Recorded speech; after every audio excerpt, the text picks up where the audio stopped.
একদিন জঙ্গলে খরগোশ সবার সামনে বড়াই করছিল। আমি দৌড়ে এত দ্রুত যাই কেউ আমাকে হারাতে পারবে না। কচ্ছপ ধীরে ধীরে সামনে এসে বলল, তাহলে আমার সাথে দৌড়ে দেখাও। সবাই হেসে উঠল, এই ধীর কচ্ছপ নাকি খরগোশকে হারাবে।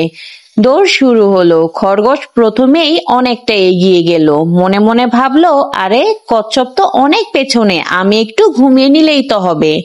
খরগোশ ছায়ায় ঘুমিয়ে পড়ল। এদিকে কচ্ছপ ধীরে ধীরে থেমে না থেকে এগিয়ে যেতে লাগলো। সময় শেষে যখন খরগোশ ঘুম থেকে উঠল, দেখে কচ্ছপ প্রায় গন্তব্যে পৌঁছে গেছে। খরগোশ দৌড় দিল, কিন্তু ততক্ষণে দেরি হয়ে গেছে। কচ্ছপই জিতে গেল। এখানে আমরা এটাই শিখলাম যে অহংকার নয়, ধৈর্য আর পরিশ্রমই সাফল্যের আসল চাবিকাঠি।